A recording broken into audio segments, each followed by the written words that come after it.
মাস্টারের সাথে রামকৃষ্ণদেবের কথা হচ্ছে। ভক্তির উপায়।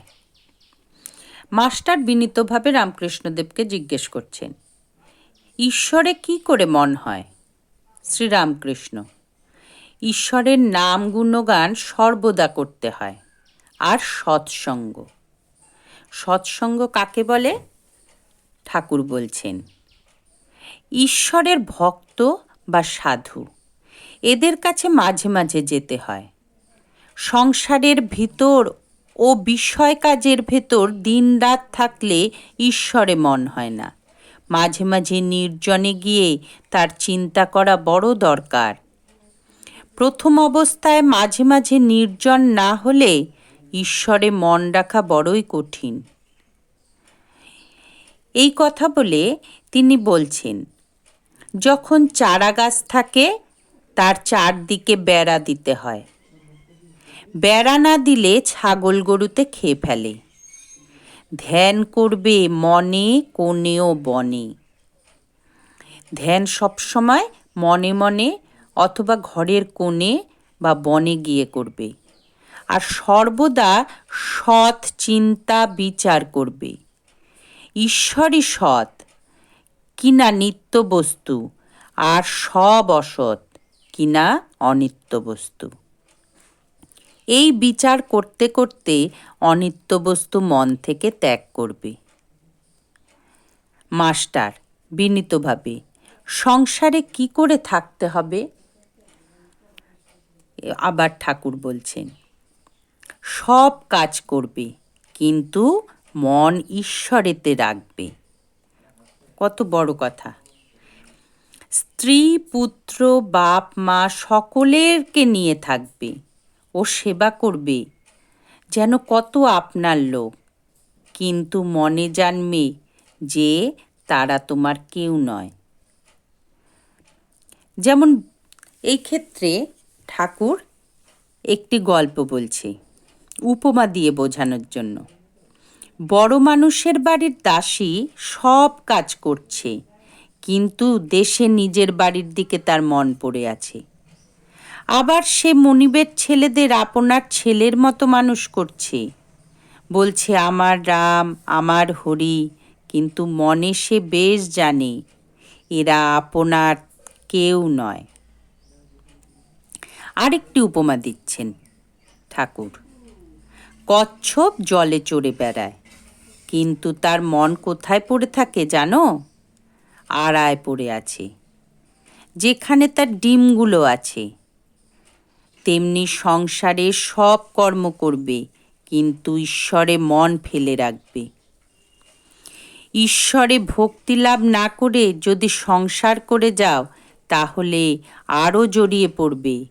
বিপদ শোক তাপ এসবে অধৈর্য হয়ে যাবে, আর যত বিষয় চিন্তা করবে ততই আসক্তি বাড়বে। কি সুন্দরভাবে ঠাকুর দেখুন মাস্টারমশাইকে বলছে যে সংসারে থেকেও সন্ন্যাসের মতো থাকা যায়। তেল হাতে মেখে তবে কাঁঠাল ভাঙতে হয়। কতগুলি উপমা দিচ্ছেন বোঝানোর জন্য যে সংসারে কি করে থাকতে হবে। তেল হাতে মেখে তবে কাঁঠাল ভাঙতে হয়, তা না হলে হাতে আঠা জড়িয়ে যায়। ঈশ্বরে ভক্তিরূপ তেল লাভ করে তবে সংসারের কাজে হাত দিতে হয়। কিন্তু এই ভক্তি লাভ করতে হলে নির্জন হওয়া চাই। মাখন তুলতে গেলে নির্জনে দই পাততে হয়। দইকে নাড়ানাড়ি করলে দই বসে না। তারপর নির্জনে বসে সব কাজ ফেলে দই মন্থন করতে হয়, তবে মাখন তোলা যায়।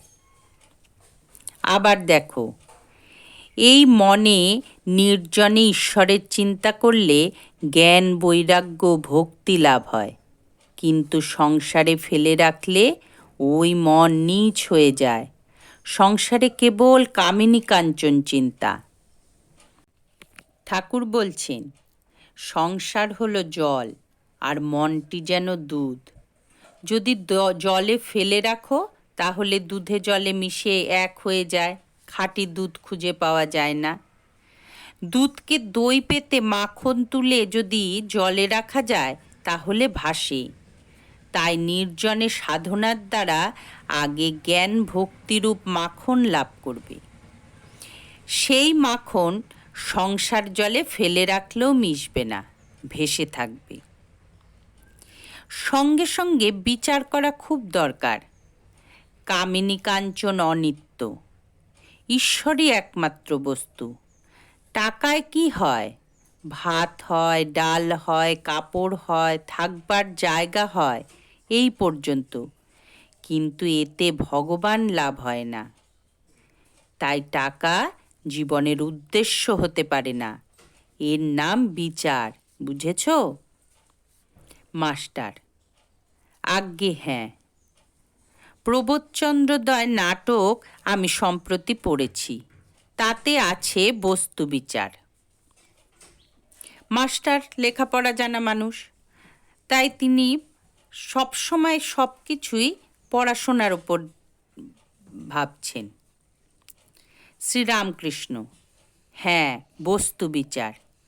এই দেখো, টাকাতেই বা কি আছে, আর সুন্দর দেহেই বা কি আছে? বিচার করো, সুন্দরীর দেহতেও কেবল হাড়, মাংস, চর্বি, মলমূত্র এসব আছে। এসব বস্তুতে মানুষ ঈশ্বরকে ছেড়ে কেন মন দেয়? কেন ঈশ্বরকে ভুলে যায়? আমরা সব সময় ভাবি এগুলিই ভালো, এই ভালোর জন্য ঈশ্বরকে ছেড়ে সেই সংসারে জড়িয়ে পড়ি। তাই ঠাকুর সবসময় বলছে যে সংসারে সব কাজ করো, কিন্তু ঈশ্বরকে জেনে। ঈশ্বর দর্শনের উপায়। মাস্টার: ঈশ্বরকে কি দর্শন করা যায়? ঈশ্বর দর্শনের উপায়। মাস্টার: ঈশ্বরকে কি দর্শন করা যায়?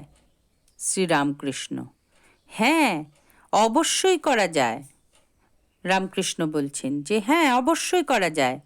মাঝে মাঝে নির্জনে বাস, তার নাম গুণগান, বস্তু বিচার, এসব উপায় অবলম্বন করতে হয়। মাস্টার: কি অবস্থাতে তাকে দর্শন হয়? শ্রীরামকৃষ্ণ: খুব ব্যাকুল হয়ে কাঁদলে তাকে দেখা যায়। মাগ ছেলের জন্য লোকে এক ঘটি কাঁদে, টাকার জন্য লোকে কেঁদে ভাসিয়ে দেয়, কিন্তু ঈশ্বরের জন্য কে কাঁদছে? ডাকার মতো ডাকতে হয়। তাহলে দেখুন এখানে কি বলছে, যে আমরা ছেলের জন্য কত কাঁদি, টাকা যদি হারিয়ে যায় বা টাকা নেই, এই জন্য কেঁদে ভাসিয়ে দেই, কিন্তু ঈশ্বরের জন্য আমরা কজন কাঁদতে পারি? ডাকার মতো ডাকলে তবেই তো সে সাড়া দেবে। ঠাকুর বলছেন ব্যাকুলতা হলেই অরুণ উদয় হয়, তারপর সূর্য দেখা দিবেন। ব্যাকুলতার পরই ঈশ্বর দর্শন। তিন টান একত্র হলে তবে তিনি দেখা দেন। বিষয়ের ওপর টান, মায়ের সন্তানের ওপর টান, আর সতীর পতির উপর টান। এই তিন টান যদি কারো একসঙ্গে হয়, সেই টানের জোরে ঈশ্বরকে লাভ করতে পারবে। কথাটা এই, ঈশ্বরকে ভালোবাসতে হবে। ভালোবাসাই সব।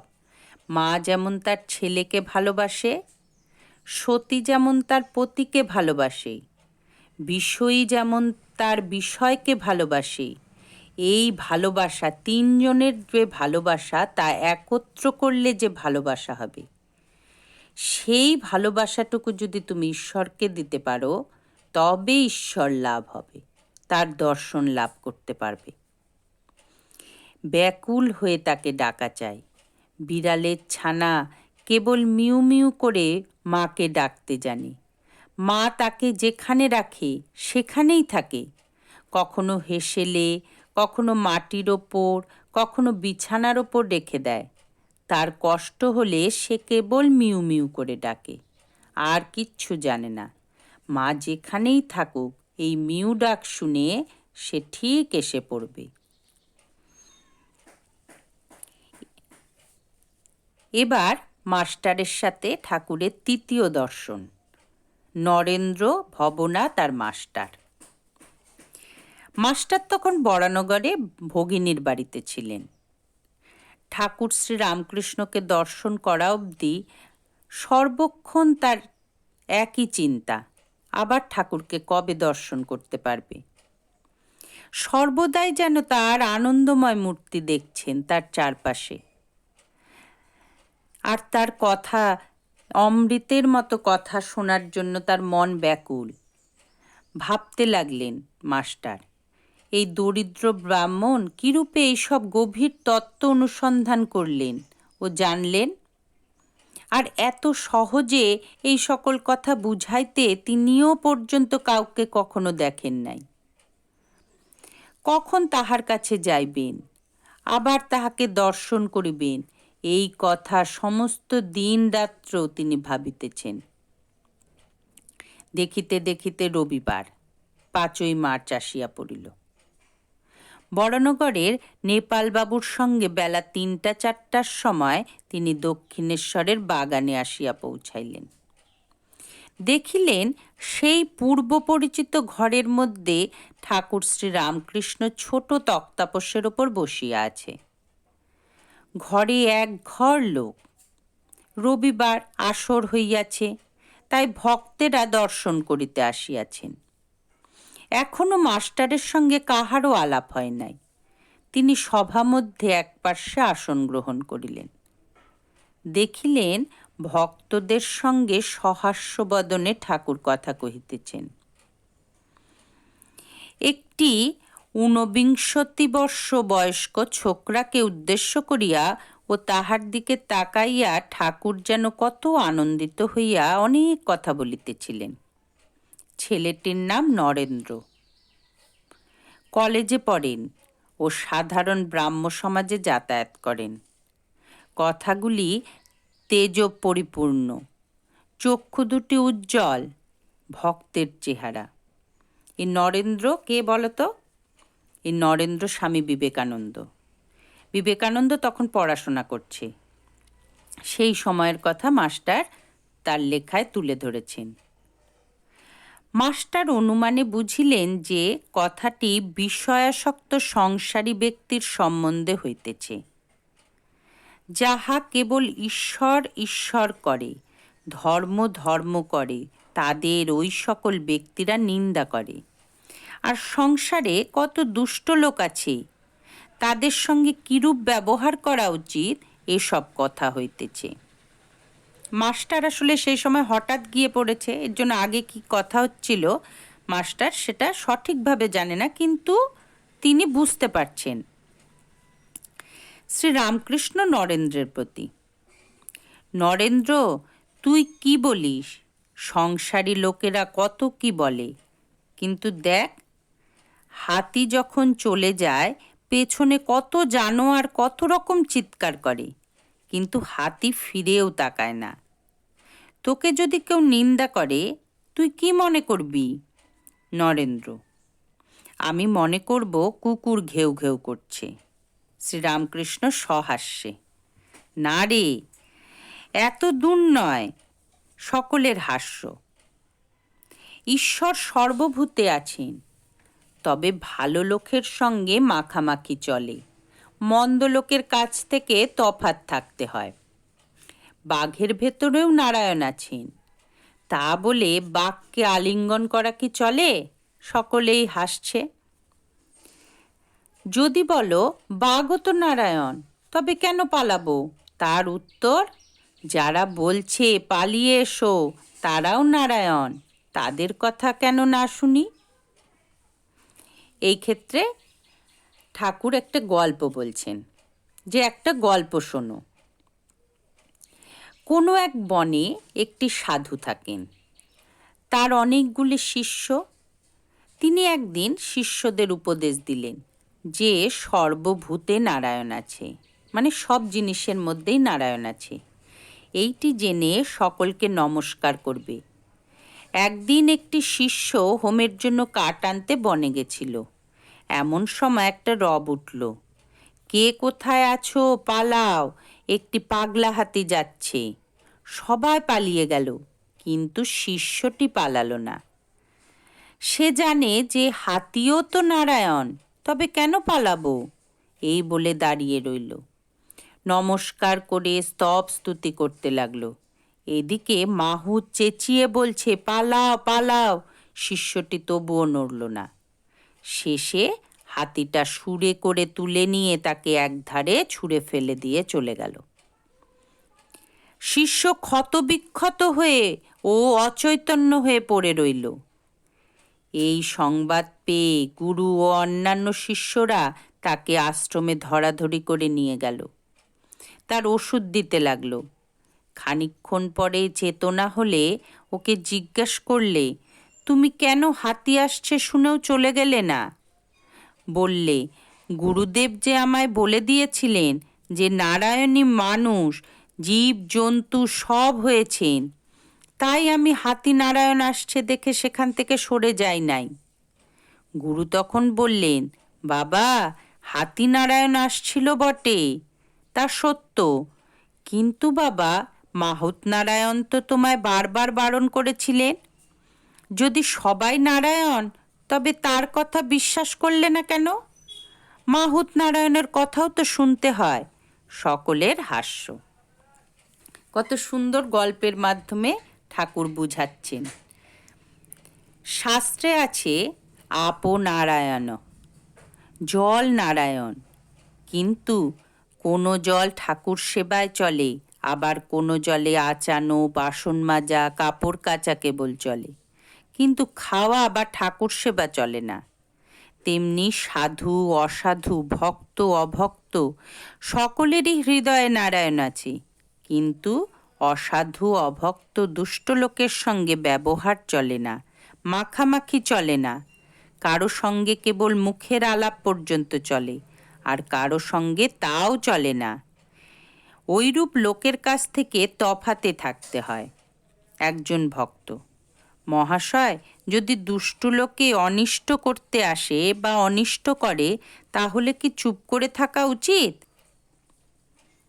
শ্রীরামকৃষ্ণ, লোকের সঙ্গে বাস করতে গেলেই দুষ্ট লোকের হাত থেকে আপনাকে রক্ষা করবার জন্য একটু তমগুণ দেখানো দরকার, কিন্তু সে অনিষ্ট করবে বলে উল্টে তার অনিষ্ট করা উচিত নয়। এই কথা প্রসঙ্গে ঠাকুর আরেকটি গল্প বলছেন। শ্রীরামকৃষ্ণ বলছেন, লোকের সঙ্গে বাস করতে গেলেই দুষ্ট লোকের হাত থেকে আপনাকে রক্ষা করবার জন্য একটু তমগুণ দেখানো দরকার, কিন্তু সে অনিষ্ট করবে বলে উল্টে তার অনিষ্ট করা উচিত নয়। এই কথাটি বলে ঠাকুর আরেকটি গল্প বলতে শুরু করলেন। এক মাঠে এক রাখাল গরু চড়াতো। সেই মাঠে এক ভয়ানক বিষাক্ত সাপ ছিল। সকলেই সেই সাপের ভয়ে অত্যন্ত সাবধানে থাকত। একদিন একটি ব্রহ্মচারী সেই মাঠের পথ দিয়ে আসছিল। রাখালেরা দৌড়ে এসে বললে, ঠাকুরমশাই, ওদিক দিয়ে যাবেন না, ওদিকে একটা ভয়ানক সাপ আছে, সে খুব বিষাক্ত। ব্রহ্মচারী বললে, বাবা, তা হোক, আমার তাতে ভয় নেই, আমি মন্ত্র জানি। এই কথা বলে ব্রহ্মচারী সেই দিকে চলে গেল। রাখালেরা ভয়ে আর কেউ তার সঙ্গে গেল না। এদিকে সাপটা ফনা তুলে দৌড়ে আসছে, কিন্তু কাছে না আসতে আসতেই ব্রহ্মচারী যেই একটি মন্ত্র পড়লে অমনি সাপটা কেঁচোর মতো পায়ের কাছে পড়ে রইল। ব্রহ্মচারী বললে, ওরে, তুই কেন পরের হিংসা করে বেড়াস? আয়, তোকে মন্ত্র দেব। এই মন্ত্র জপলে তোর ভগবানে ভক্তি হবে, ভগবান লাভ হবে, আর হিংসা প্রবৃত্তি থাকবে না। এই বলে সে সাপটাকে মন্ত্র দিল। সাপটা মন্ত্র পেয়ে গুরুকে প্রণাম করলে আর জিজ্ঞাসা করলে, ঠাকুর, কি করে সাধনা করব বলুন? গুরু বললেন, এই মন্ত্র জপ কর, আর কারো হিংসা করিস না, কারো কে না, ব্রহ্মচারী যাবার সময় বললে, আমি আবার আসব।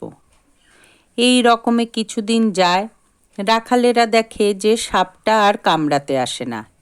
ঢেলা মারে, তবুও রাগ হয় না, যেন কেঁচোর মতো হয়ে গেছে। এদিকে একজন রাখাল কাছে গিয়ে ল্যাজ ধরে খুব ঘুরপাক দিয়ে তাকে আছড়ে আছড়ে ফেলে দিলে। সাপটা মুখ দিয়ে রক্ত উঠতে লাগলো, আর সে অচেতন হয়ে পড়ল। নড়েও না, চড়েও না। রাখালেরা মনে করলে যে সাপটা মরে গেছে। এই মনে করে তারা সব চলে গেল। অনেক রাত্রে সাপের চেতনা হলো। সে আস্তে আস্তে অতি কষ্টে তার গর্তের ভেতর চলে গেল। শরীর চূর্ণ, নড়বার শক্তি নেই। অনেক দিন পরে যখন অস্থিমর চর্মসার, তখন বাইরে আহারের চেষ্টায় রাত্রে একবার চড়তে আসতো। ভয়ে দিনের বেলা আসতো না। মন্ত্র লওয়া অবধি আর হিংসা করে না। মাটি পাতা গাছ থেকে পড়ে ফল যা পড়ে থাকে তাই সে খেয়ে প্রাণ ধারণ করে। প্রায় 1 বৎসর পরে ব্রহ্মচারী সেই পথে আবার এলো। সেই সাপের সন্ধান করলে। রাখালেরা বললে সে সাপটা মরে গেছে। ব্রহ্মচারীর কিন্তু এ কথা বিশ্বাস হলো না। সে জানে যে মন্ত্র ও নিয়েছে তার সাধন না হলে দেহত্যাগ হবে না। খুঁজে খুঁজে সেই দিকে তার দেওয়া নাম ধরে ডাকতে লাগলো। সে গুরুদেবের আওয়াজ শুনে গর্ত থেকে বেরিয়ে এলো। ও খুব ভক্তিভাবে গুরুদেবকে প্রণাম করলে। ব্রহ্মচারী জিজ্ঞাসা করলে, তুই কেমন আছিস? সে বললে, আজ্ঞে ভালো আছি। ব্রহ্মচারী বললে, তবে তুই এত রোগা হয়ে গেছিস কেন? সাপ বললে, ঠাকুর, আপনি আদেশ করেছেন কারো হিংসা করো না, তাই পাতাটা ফলটা যা কুড়িয়ে পাই তাই খাই। বোধহয় তাতেই রোগা হয়ে গেছি। ওর সত্ত্বগুণ হয়েছে কি না তাই কারো উপর ক্রোধ নেই। সে ভুলেই গেছিল যে রাখালেরা তাকে মেরে ফেলবার জোগাড় করেছিল। ব্রহ্মচারী বললে, শুধু না খাওয়ার দরুন এরূপ অবস্থা হয় না। অবশ্য আরও কারণ আছে, ভেবে দেখ। সাপটার মনে পড়ল যে রাখালেরা আছাড় মেরেছিল। তখন সে বললে, ঠাকুর, মনে পড়েছে বটে, রাখালেরা একদিন আছাড় মেরেছিল। তারা অজ্ঞান জেনে জানে না, তাই আমার মনের অবস্থা। তারা অজ্ঞান, তাই জানে না আমার মনের অবস্থা। আমি যে কাহাকেও কামড়াবো না, কোনরূপ অনিষ্টও করব না, কেমন করে তারা জানবে? ব্রহ্মচারী বললে, ছি, তুই এত বোকা! আপনাকে রক্ষা করতে জানিস না? আমি কামড়াতে বারণ করেছি, ফোঁস করতে নয়। ফোঁস করে তাদের ভয় দেখাসনি কেন?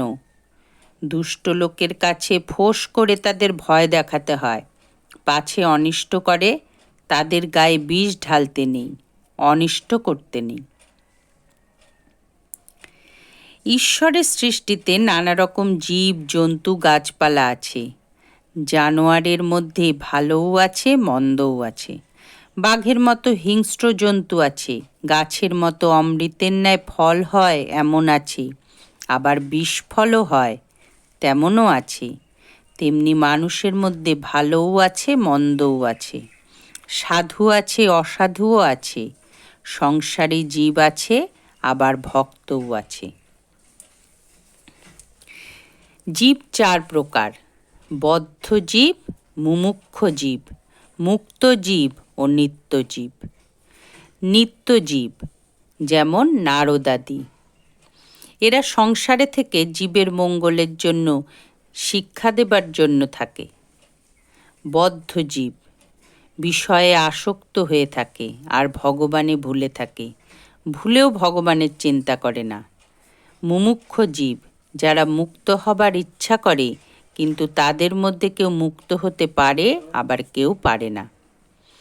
মুক্ত জীব যারা সংসারে কামিনী কাঞ্চনে আবদ্ধ নয়, যেমন সাধু মহাত্মারা, যাদের মনে বিষয় বুদ্ধি নেই, আর যারা সর্বদা হরিপাদপদ্মর চিন্তা করে। যেমন জাল ফেলা হয়েছে পুকুরে, 2-4টা মাছ এমন সেয়ানা যে কখনো জালে পড়ে না। এরা নিত্যজীবের উপমাস্থল। কিন্তু অনেক মাছই জালে পড়ে। এদের মধ্যে কতকগুলি পালাবার চেষ্টা করে। এরা মুমুক্ষু জীবের উপমাস্থল। কিন্তু যেসব মাছই পালাতে পারে না, 2-4টে ঝপাং ঝপাং করে জাল থেকে লাফিয়ে যায়, তখন জেলেরা বলে ওই একটা মস্ত মাছ পালিয়ে গেল। কিন্তু যারা জালে পড়েছে অধিকাংশই পালাতেও পারে না, আর পালাবার চেষ্টাও করে না, বরং জাল মুখে করে পুকুরের পাকের ভেতর গিয়ে চুপ করে মুখ গুজরে শুয়ে থাকে। মনে করে আর কোনো ভয় নেই, আমরা বেশ আছি। কিন্তু জানে না যে জেলে হড়হড় করে টেনে জাল ডাঙায় তুলবে। এরাই বদ্ধজীবের উপমাস্থল। ঠাকুর বলছেন, বদ্ধজীবেরা সংসারের কামিনী কাঞ্চনে বদ্ধ হয়েছে, হাত পা বাঁধা। আবার মনে করে যে সংসারের ওই কামিনী কাঞ্চনই সুখের হবে, আর নির্ভয়ে থাকে। জানে না যে ওতেই মৃত্যু হবে। বদ্ধজীব যখন মরে তার পরিবার বলে, তুই তো চললি, এবার আমার কি করে গেলি? আবার এমনি মায়া যে প্রদীপটাতে বেশি সলতে জ্বলছে, বদ্ধজীব বলে, তেল পুড়ে যাবে, সলতে কমিয়ে দাও। এদিকে মৃত্যুশয্যায় শুয়ে রয়েছে। বদ্ধজীবেরা ঈশ্বর চিন্তা করে না। যদি অবসর হয় তাহলে হয় আবোল তাবোল ফালতু গল্প করে, নয় মিছে কাজ করে। জিজ্ঞাসা করলে বলে, আমি চুপ করে থাকতে পারি না, তাই বেড়া বাঁধছি। হয়তো সময় কাটে না দেখে তাস খেলতে আরম্ভ করে। সকলে স্তব্ধ হয়ে সব কথা শুনতে থাকে। উপায় ও বিশ্বাস। একজন ভক্ত, মহাশয়, এরূপ সংসারী জীবের কি কোনো উপায় নেই? শ্রীরামকৃষ্ণ, অবশ্যই উপায় আছে। মাঝে মাঝে সাধুসঙ্গ আর মাঝে মাঝে নির্জনে থেকে ঈশ্বর চিন্তা করতে হয়, আর বিচার করতে হয়, তার কাছে প্রার্থনা করতে হয়, আমাকে ভক্তি বিশ্বাস দাও। বিশ্বাস হয়ে গেলেই হলো। বিশ্বাসের চেয়ে আর জিনিস নাই। কেদারের প্রতি বিশ্বাসের কত জোর তা তো শুনেছ, পুরাণে আছে। রামচন্দ্র, যিনি সাক্ষাৎ পূর্ণ ব্রহ্ম নারায়ণ, তার লঙ্কায় যেতে সেতু বাঁধতে হলো, কিন্তু হনুমান রাম নামে বিশ্বাস করে 1 লাফ দিয়ে সমুদ্র পার হয়ে গেল। তার আর সেতুর দরকার হলো না। সকলের হাস্য। বিভীষণ একটি পাতায় রাম নাম লিখে ওই পাতাটি একটি লোকের কাপড়ের খুঁটে বেঁধে দিল। সে লোকটি সমুদ্রের পাড়ে যাবে। বিভীষণ তাকে বললে, তোমার ভয় নেই, তুমি বিশ্বাস করে জলের উপর দিয়ে চলে যাও। কিন্তু দেখো, যেই অবিশ্বাস করবে অমনি জলে ডুবে যাবে। লোকটি বেশ সমুদ্রের উপর দিয়ে চলে যাচ্ছিল। এমন সময় তার ভারী ইচ্ছে হলো যে কাপড়ের খুঁটে কি বাঁধা আছে একবার দেখে। খুলে দেখে যে কেবল রাম নাম। তখন সে ভাবলে, এ কি, শুধু রাম নাম লেখা রয়েছে? যেই অবিশ্বাস অমনি ডুবে গেল। যার ঈশ্বরে বিশ্বাস আছে, সে যদি মহাপাতক করে, গো ব্রাহ্মণ স্ত্রী হত্যা করে, তবুও ভগবান এই বিশ্বাসের বলে ভারী ভারী পাপ থেকে উদ্ধার হতে পারে। সে যদি বলে, আর আমি এমন কাজ করব না, আর কিছুতেই ভয় হয় না। এই বলিয়া ঠাকুর গান ধরিলেন। এই ছেলেটিকে দেখেছ? এখানে একরকম দুরন্ত ছেলে, বাবার কাছে যখন বসে যেমন জুজুটি, আবার চাঁদনিতে যখন খেলে তখন আর এক মূর্তি। এরা নিত্য সিদ্ধের থাকে। এরা সংসারে কখনো বদ্ধ হয় না, একটু বয়স হলেই চৈতন্য হয় আর ভগবানের দিকে চলে যায়। এরা সংসারে আসে জীব শিক্ষার জন্য, এদের সংসারের বস্তু কিছু ভালো লাগে না, এরা কামিনী কাঞ্চনে কখনো আসক্ত হয় না। বেদে আছে হোমা পাখির কথা। খুব উঁচু আকাশে সে পাখি থাকে, সেই আকাশেই ডিম পাড়ে, ডিম পাড়লে ডিমটা পড়তে থাকে, কিন্তু এত উঁচু যে অনেক দিন থেকে ডিমটা পড়তে থাকে। ডিম পড়তে পড়তে ফুটে যায়, তখন ছানাটা পড়তে থাকে, পড়তে পড়তে তার চোখ ফোটে, ডানা বেরোয়। চোখ ফুটলেই দেখতে পায় সে পড়ে যাচ্ছে, আর মাটিতে লাগলে একেবারে চুরমার হয়ে যাবে। তখন সে পাখি মার দিকে একেবারে চোঁচা দৌড় দেয়, আরও উঁচুতে উঠে যায়। নরেন্দ্র উঠিয়া গেল। এখানে ঠাকুর নরেন্দ্র সম্বন্ধে কথা বলছে। সভা মধ্যে কেদার, প্রাণকৃষ্ণ, মাস্টার ইত্যাদি অনেকে আছেন। শ্রীরামকৃষ্ণ, দেখো, নরেন্দ্র গাইতে, বাজাতে, পড়াশোনায় সবটাতেই ভালো। সেদিন কেদারের সঙ্গে তর্ক করছিল, কেদারের কথাগুলি কচকচ করে কেটে দিতে লাগলো। ঠাকুর ও সকলে হাস্য। মাস্টারের প্রতি, ইংরেজিতে কি কোনো তর্কের বই আছে গা? মাস্টার, আজ্ঞে হ্যাঁ, ইংরেজিতে ন্যায়শাস্ত্র বা লজিক আছে। শ্রীরামকৃষ্ণ, আচ্ছা, কী রকম একটু বলো দেখি। মাস্টার এইবার মুশকিলে পড়লেন, বললেন, এরকম আছে, সাধারণ সিদ্ধান্ত থেকে বিশেষ সিদ্ধান্তে পৌঁছানো। এখানে মাস্টার ঠাকুরকে বোঝানোর চেষ্টা করছে লজিক সম্বন্ধে। এরপর অষ্টম পরিচ্ছদে আমরা চলে যাচ্ছি। সমাধি মন্দিরে সভা ভঙ্গ হইল। ভক্তেরা এদিক ওদিক পায়চারি করিতেছেন, মাস্টার ও পঞ্চবটী ইত্যাদি স্থানে বেড়াইতেছেন। বেলা আন্দাজ 5টা। কিয়ৎক্ষণ পরে তিনি রামকৃষ্ণের ঘরের দিকে আসিয়া দেখিলেন, ঘরের উত্তর দিকে ছোট বারান্দায় কিছু অদ্ভুত ব্যাপার হইতেছে। শ্রীরামকৃষ্ণ স্থির হইয়া দাঁড়াইয়া রহিয়াছেন, নরেন্দ্র গান করিতেছেন, 2-4 জন ভক্ত দাঁড়াইয়া আছেন। মাস্টার আসিয়া গান শুনিতেছেন, গান শুনিয়া আকৃষ্ট হইয়া রহিলেন। ঠাকুরের গান ছাড়া এমন মধুর গান তিনি কখনো কোথাও শোনেন নাই। হঠাৎ ঠাকুরের দিকে দৃষ্টিপাত করিয়া অবাক হইয়া রহিলেন। ঠাকুর দাঁড়াইয়া নিস্পন্দ, চক্ষুর পাতা পড়িতেছে না, নিঃশ্বাস প্রশ্বাস বহিতেছে কি না বহিতেছে। জিজ্ঞাসা করিতে একজন ভক্ত বলিলেন, এর নাম সমাধি। মাস্টার এরূপ কখনো দেখেন নাই, শোনেনও নাই। অবাক হইয়া তিনি ভাবিতেছেন, ভগবানকে চিন্তা করিয়া মানুষ কি এত বাহ্যজ্ঞান শূন্য হয়? না জানি কত দূর বিশ্বাস ভক্তি থাকিলে এরূপ হয়। মাস্টারের সহিত ঠাকুরের চতুর্থ দর্শন। তাহার পরদিনই, মানে 5ই মার্চ গেছিলেন মাস্টার ঠাকুরকে দর্শন করতে, তার পরদিনই 6ই মার্চ ছুটি ছিল। বেলা 3টার সময় মাস্টার আবার আসিয়া উপস্থিত। ঠাকুর শ্রী রামকৃষ্ণ সেই পূর্ব পরিচিত ঘরে বসিয়া আছেন। মেঝেতে মাদুর পাতা, সেখানে নরেন্দ্র, ভবনাথ আরও 2-1 জন বসিয়া আছেন। কয়েকটি ছোকরা, 19-20 বৎসর বয়স হবে।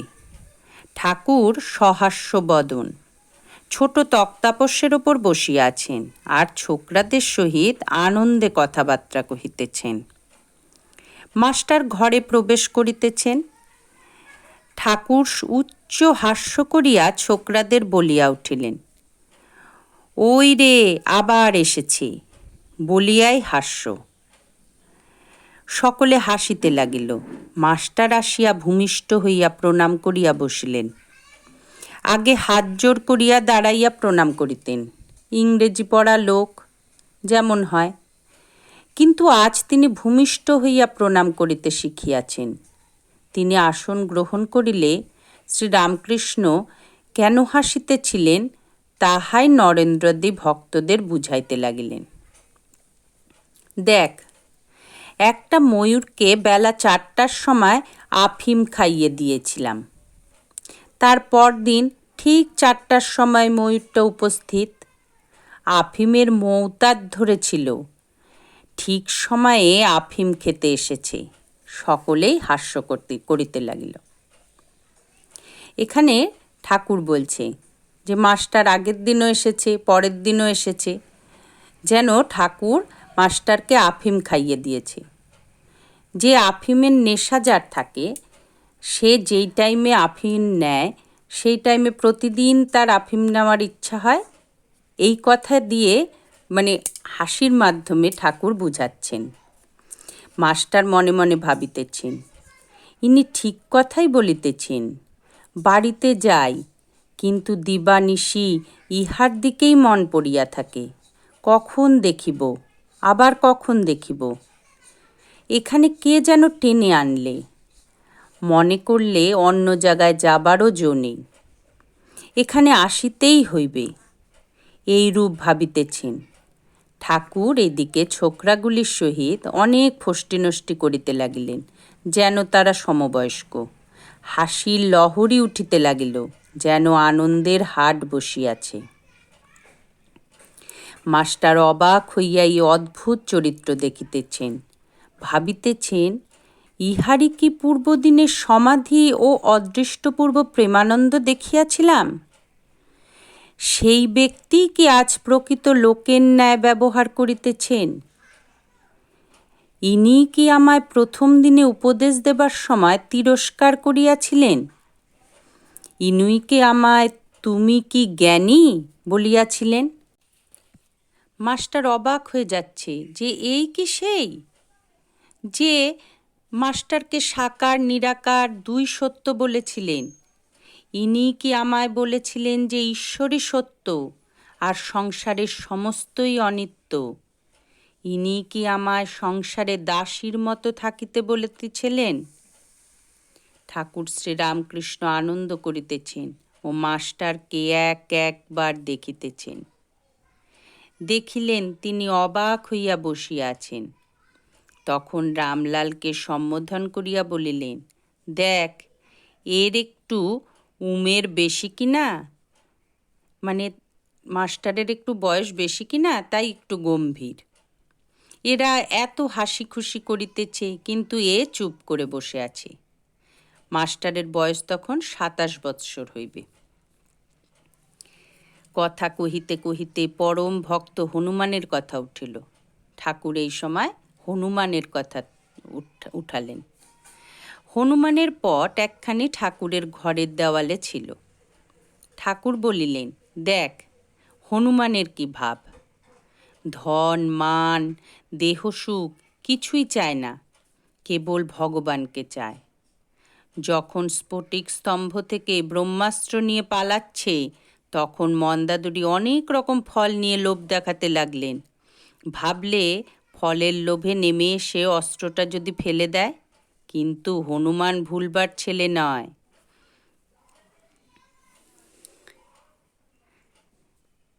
আবার সেই সমাধি মন্দিরে, আবার নিস্পন্দ দেহ, স্থিমিত লোচন, দেহ স্থির, বসিয়া আছেন। ফটোগ্রাফে যেরূপ ছবি দেখা যায় তেমনি। ভক্তেরা এইমাত্র এত হাসি খুশি করিতেছিলেন, এখন সকলেই এক দৃষ্টি হইয়া ঠাকুরের সেই অদ্ভুত অবস্থা নিরীক্ষণ করিতেছেন। সমাধি অবস্থা মাস্টার এই দ্বিতীয়বার দর্শন করিলেন। অনেকক্ষণ পরে ওই অবস্থার পরিবর্তন হইতেছে। দেহ শিথিল হইল, মুখ সহাস্য হইল, ইন্দ্রিয়গণ আবার নিজের নিজের কার্য করিতেছে। চক্ষের কোণ দিয়া আনন্দাশ্রু বিসর্জন করিতে করিতে ঠাকুর রাম রাম রাম এই নাম উচ্চারণ করিতেছে। মাস্টার ভাবিতে লাগিলেন, এই মহাপুরুষই কি ছেলেদের সঙ্গে এতক্ষণ ফাজলামি করিতেছিলেন? তখন ঠিক যেন 5 বছরের বালক। ঠাকুর পূর্ববৎ প্রকৃতিস্থ হইয়া আবার প্রকৃত লোকের ন্যায় ব্যবহার করিতেছেন। মাস্টারকে ও নরেন্দ্রকে সম্বোধন করিয়া বলিলেন, তোমরা দুজনেই ইংরেজিতে কথা কও ও বিচার করো, আমি শুনব। মাস্টার ও নরেন্দ্র উভয়ে এই কথা শুনিয়া হাসিতেছেন। দুজনেই কিছু কিছু আলাপ করিতে লাগিলেন, কিন্তু বাংলাতে। ঠাকুরের সামনে মাস্টারের বিচার আর সম্ভব নয়। তাহার তর্কের ঘর ঠাকুরের কৃপায় একরকম বন্ধ। আর কি রূপে তর্ক বিচার করিবেন? ঠাকুর আর একবার জেদ ধরিলেন, কিন্তু ইংরেজিতে তর্ক করা হইল না। এবার 10ম পরিচ্ছদে ঠাকুর বলিতেছেন, অন্তরঙ্গের সঙ্গে আমি কে। 5টা বাজিয়াছে। ভক্ত কয়টি যে যার বাড়িতে চলিয়া গেলেন, কেবল মাস্টার ও নরেন্দ্র রহিয়াছেন।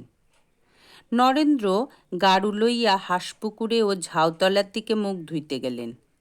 মাস্টার ঠাকুর বাড়ির এদিক ওদিক পায়চারি করিতেছেন। কিয়ৎক্ষণ পরে কুঠির কাছ থেকে হাঁসপুকুরের দিকে আসিতে লাগিলেন। দেখিলেন পুকুরের দক্ষিণ দিকে সিঁড়ির চাতালের ওপর শ্রীরামকৃষ্ণ দাঁড়াইয়া। নরেন্দ্র গাড়ু হাতে করিয়া মুখ ধুইয়া দাঁড়াইয়া আছেন। ঠাকুর বলিতেছেন, দেখ আর একটু বেশি বেশি আসবি। সবে নতুন আসছিস কি না? প্রথম আলাপের পর নতুন সকলেই ঘন ঘন আসে, যেমন নতুন পতি। নরেন্দ্র মাস্টারের হাস্য। কেমন, আসবি তো? নরেন্দ্র ব্রাহ্ম সমাজের ছেলে হাসিতে হাসিতে বলিলেন, হ্যাঁ, চেষ্টা করব। ঠাকুর এখানে দেখুন। নরেন্দ্র আর মাস্টারকে বলছে কি সুন্দর করে, যেন কত আপনার, কত নিজের। সকলে কুটির পথ দিয়া ঠাকুরের ঘরে আসিতেছেন। কুঠির কাছে মাস্টারকে ঠাকুর বলিলেন, দেখ, চাষারা হাটে গরু কিনতে যায়। তারা ভালো গরু মন্দ গরু বেশ চেনে।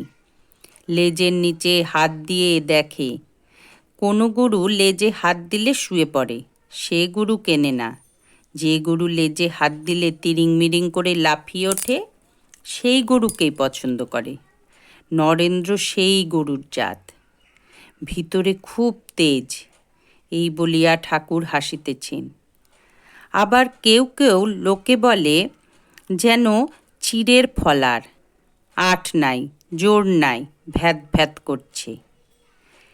ঠাকুর নরেন্দ্রকে কি সুন্দর চিনতে পেরেছে। এই জন্যই তো ঠাকুর ঠাকুরই। সন্ধ্যা হইল। ঠাকুর ঈশ্বর চিন্তা করিতেছেন। মাস্টারকে বলিলেন, তুমি নরেন্দ্রর সঙ্গে আলাপ করো গে, আমায় বলবে কি রকম ছেলে। আরতি হইয়া গেল। মাস্টার অনেকক্ষণ পরে চাঁদনির পশ্চিম ধারে নরেন্দ্রকে দেখিতে পাইলেন। পরস্পর আলাপ হইতে লাগিল। নরেন্দ্র বলিলেন, আমি সাধারণ ব্রাহ্ম সমাজের, কলেজে পড়িয়াছি ইত্যাদি। রাত হইয়াছে। মাস্টার এইবার বিদায় গ্রহণ করবেন, কিন্তু যাইতে আর পারিতেছেন না। তাই নরেন্দ্র নিকট হইতে আসিয়া ঠাকুর শ্রীরামকৃষ্ণকে খুঁজিতে লাগিলেন। তাহার গান শুনিয়া হৃদয় মন মুগ্ধ হইয়াছে। বড় স্বাদ যে আবার তাহার শ্রীমুখ হইতে গান শুনিতে পান। খুঁজিতে খুঁজিতে দেখিলেন মা কালীর মন্দিরের সম্মুখে নাট মন্দিরের মধ্যে একাকী ঠাকুর পদচারণা করিতেছেন। মার মন্দিরে মার দুই পার্শ্বে আলো জ্বলিতেছে। বৃহৎ নাট মন্দিরে একটি আলো জ্বলিতেছে, ক্ষীণ আলোক। আলো অন্ধকার মিশ্রিত হইলে যেরূপ হয়, সেই রূপ নাট মন্দির দেখাইতেছিল। মাস্টার ঠাকুরের গান শুনিয়া আত্মহারা হইয়াছেন, যেন মন্ত্রমুগ্ধ সর্প। এক্ষণে সংকুচিতভাবে ঠাকুরকে জিজ্ঞেস করিলেন, আজ আর কি গান হইবে? ঠাকুর চিন্তা করিয়া বলিলেন, না, আজ আর গান হইবে না। এই বলিয়া কি যেন মনে পড়িল, এমনি বলিলেন, তবে এক কর্ম করো, আমি বলরামের বাড়ি কলকাতায় যাব, তুমি যেও, সেখানে গান হবে। মাস্টার, যে আজ্ঞা। শ্রীরামকৃষ্ণ, তুমি জানো বলরাম বসু? মাস্টার: আজ্ঞে না। শ্রীরামকৃষ্ণ: বলরাম বসু, বোসপাড়ায় বাড়ি? মাস্টার: যে আজ্ঞা, আমি জিজ্ঞাসা করব। শ্রীরামকৃষ্ণ মাস্টারের সঙ্গে নাট মন্দিরে বেড়াইতে বেড়াইতে: আচ্ছা, তোমায় একটা কথা জিজ্ঞাসা করি, আমাকে তোমার কি বোধ হয়? মাস্টার চুপ করিয়া আছেন। ঠাকুর আবার বলিতেছেন: তোমার কি বোধ হয়? আমার কয় আনা জ্ঞান হয়েছে? মাস্টার: আনা এ কথা বুঝতে পারছি না, তবে এরূপ জ্ঞান আর প্রেম ভক্তি বা বিশ্বাস বা বৈরাগ্য বা উদার ভাব কখনো কোথাও দেখি নাই। ঠাকুর শ্রীরামকৃষ্ণ হাসিতে লাগিলেন। এরূপ কথাবার্তার পর মাস্টার প্রণাম করিয়া বিদায় গ্রহণ করিলেন। সদর ফটক পর্যন্ত আসিয়া আবার কি মনে পড়িল, অমনি ফিরিলেন। আবার নাটমন্দিরে ঠাকুর শ্রীরামকৃষ্ণের কাছে আসিয়া উপস্থিত। ঠাকুর সেই ক্ষণলোকে মধ্যে একাকী পদচারণা করিতেছে। একাকী নিঃসঙ্গ, পশুরাজ যেমন অরণ্য মধ্যে আপন মনে একাকী বিচরণ করিতেছেন, আত্মারাম সিংহ একলা থাকতে একলা বেড়াতে ভালোবাসে। অবাক হইয়া মাস্টার আবার সেই মহাপুরুষ দর্শন করিতেছেন। শ্রীরামকৃষ্ণ মাস্টারের প্রতি: আবার যে ফিরে এলে? মাস্টার: আজ্ঞে, বোধ হয় বড় মানুষের বাড়ি, যেতে দিবে কি না, তাই যাব না ভাবছি। এখানে এসেই আপনার সঙ্গে দেখা করব। শ্রীরামকৃষ্ণ: না গো, তা কেন? তুমি আমার নাম করবে, বলবে তার কাছে যাব, তাহলেই যে কেউ আমার কাছে নিয়ে আসবে। মাস্টার: যে আজ্ঞে, বলিয়া আবার প্রণাম করিয়া বিদায় লইলেন। কেমন লাগলো তোমাদের মাস্টার আর রামকৃষ্ণের কথা?